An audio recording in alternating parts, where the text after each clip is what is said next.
This video is brought to you by the Logitech Lightspeed Wireless range of keyboards, mice and headsets, the benchmark in wireless gaming performance.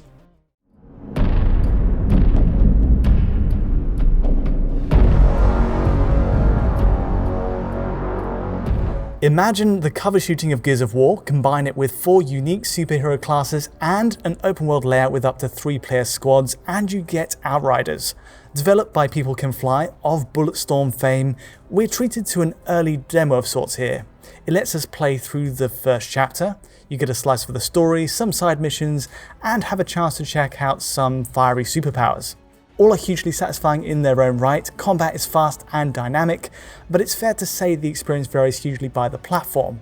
PlayStation 5, Xbox Series X and S are all in the spotlight today, with a glimpse at the state of last Gen 2 on Xbox One X. And to help guide me through what's going right and wrong in the demo, I've invited John Linneman here. How's it going? It's going pretty good, Tom, though I was under the impression we were here to discuss Outlander for the Sega Genesis, but it seems that we are instead talking about Outriders for the new consoles. So yeah, you say this comes from People Can Fly. I'm a big fan of Bulletstorm, but I haven't had a chance to play this game myself. So I'm going to rely on you to try to convince me why we should actually care about this today. Right. But maybe before we get into some late gameplay discussion, you've already mentioned that we're going to be taking a look at the next-gen versions as well as the One X. So I guess, how does it look on the Xbox One X before we talk about how it compares on the new consoles? Yeah, I think that's worth putting into context because the One X version doesn't look pretty. I think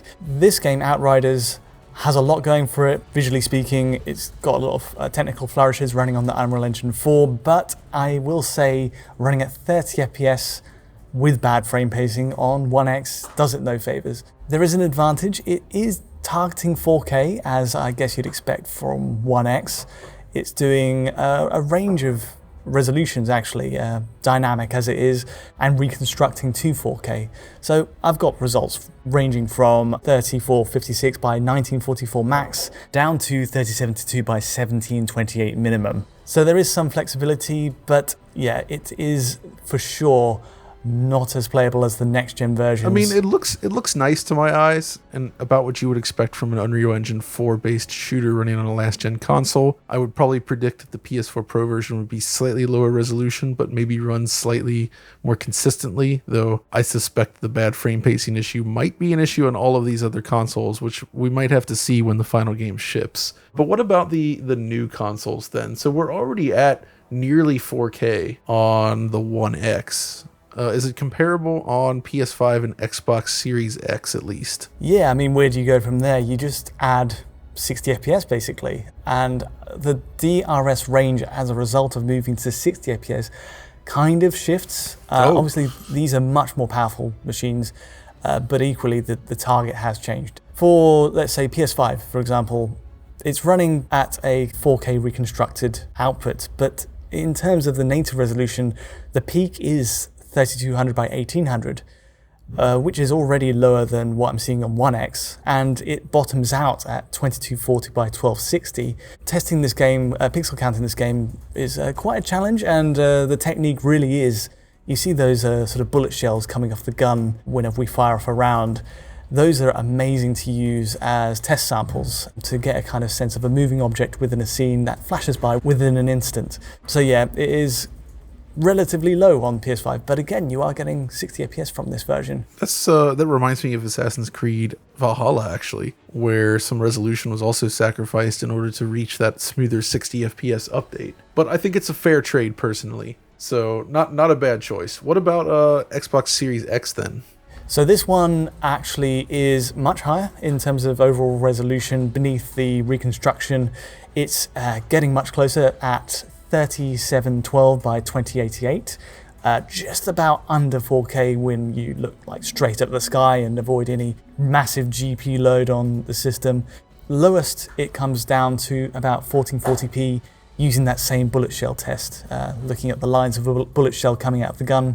Overall, it'll kind of bounce between those two boundaries, much like PS5, but it's overall much higher. Though I would say both versions still look pretty great on balance. I would say that seems acceptable enough and kind of where you might expect there to be a difference, but I am surprised at how low it drops, to be honest. But still, I think that's acceptable enough given the frame rate target. But what about Xbox Series S then? I mean, is that also going for 60 FPS? And if so, what is the resolution there? All of this is, again, reconstructed to 4K. This was advertised as the 1440p machine, but it's still trying to wrangle what it can from the pixels it's getting.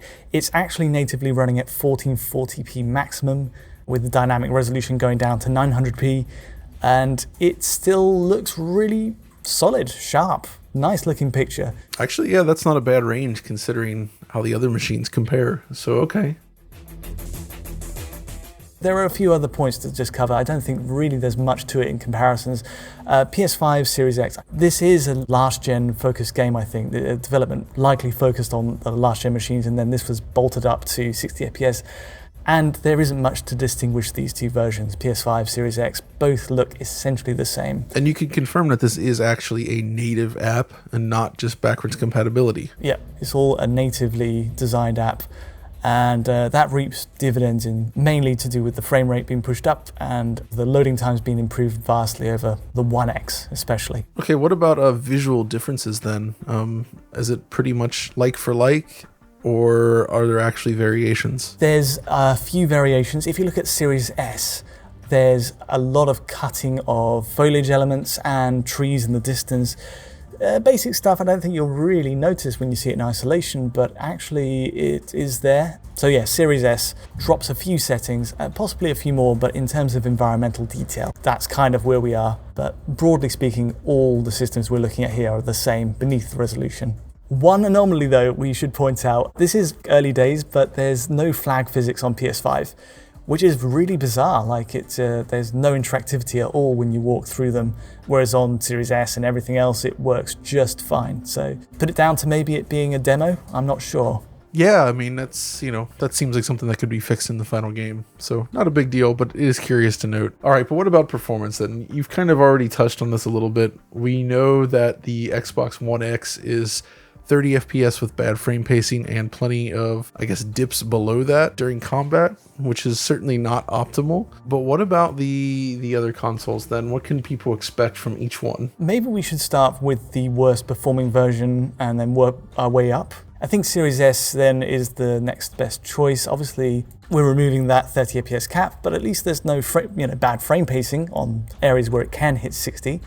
But it's fair to say it just doesn't really do that in its current state, especially in combat when you get, you've got 4 classes in this game, all with unique powers. And once you really unleash those powers, like the Pyro character I've got here, it actually tumbles down to 45 FPS in combat. And also hub areas run at the same level. It's about 45 to 60 FPS. Oof. Okay, so that's really not optimal in its state. It does seem like a properly paced 30 FPS with maybe a higher resolution would have been the preferred way to go. Okay, what's next then? What is the next most performant version? Next up is the Series X, which actually has pretty much the same issues, but not as severe. Okay. The drops are there, where before on Series S it's 45 to 60. This is about 50 to 60. Obviously much higher resolution as well, and all round it's still not quite there just in general combat. And again, when you go to hub areas or anything like that, it's still an issue. I'm sure if you have VRR enabled, it'll clear up some of this, but yeah, it's not exactly where we'd want it for the final product. Okay, so neither of them really locked to 60 then, so that's kind of interesting. So they've sacrificed resolution in targeting 60 FPS, but in its current build, it is falling short. There's always hope that things will improve by launch, and that's certainly feasible, but it does seem like it might be tricky to hit that target without perhaps lowering the resolution a little bit. Maybe the DRS target is just a little bit too aggressive in this case. All right, then you've saved PS5 for last, so how does that stack up? Best news for last, basically. This feels properly optimized for 60 FPS. It's the only one so far to actually achieve that. It's still got a few hitches here and there, but nothing too wild. And obviously the cutscenes are 30 FPS with bad frame pacing, but all the gameplay where it really matters is just a fluid 60. Again, this is kind of a weird situation then, because you noted the DRS range, it's higher on the Series X version, but it seems like it comes at the cost of frame rate. So I'm not entirely sure why that choice would have been made in this case. I always think it's the right thing to do to lower the resolution to hit your target frame rate. If that is in fact the bottleneck here, I assume that it is, but that kind of makes sense to me given what the PS5 version is delivering here. But it is interesting, these results, I must say. Maybe we should talk about the game itself. Obviously you were coming in quite fresh on this, like you've just seen the footage I've got here. My first impression was, oh, this is just Gears but Anthem. But thankfully it doesn't actually seem to be quite like that. The superpower stuff actually looks pretty interesting, I have to admit, and I'm kind of intrigued by this. I mean, and that's kind of key here. Without even talking about these extra powers, how is the core shooting, do you feel?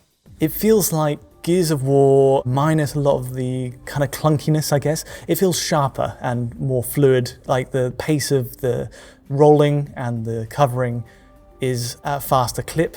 And then you add in the superpower element, of course, and then, you know, you've got these sort of abilities where you've got to mark out points of the terrain where you can and can't move, where you can line up enemies. For one of the powers here, you can launch kind of a pillar of fire across the floor at long range. So it rewards you to position yourself in ways that some other cover shooters don't really, where it's just basic shooting. It is weird though, looking at this like industrial setting and these colors and the powers being thrown around, I keep thinking of Phantom Dust on the original Xbox. It's obviously a different sort of game, but you know, there's something about this sort of superpower system in certain environments that reminded me of that.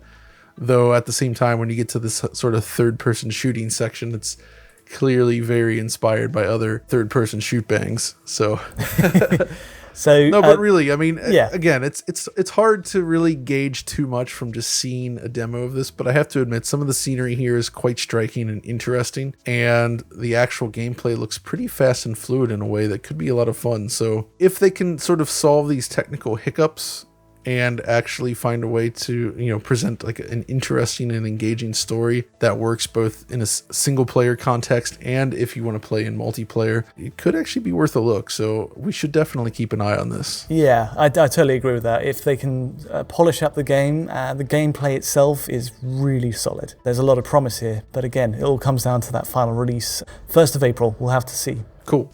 April Fool's Day. All right. That's the one. All right. Thank you so much, John. I think we'll wrap it up there. Sure thing, Tom. And let's do a wrap up here. If you did enjoy this video, feel free to like or subscribe, and don't forget to hit that bell to get notifications as any new video lands. To get a high quality version of this video, check out our Patreon at digitalfoundry.net, and to get in touch with myself, John, or the rest of the team, just use Twitter. But from the both of us for now, thanks for watching.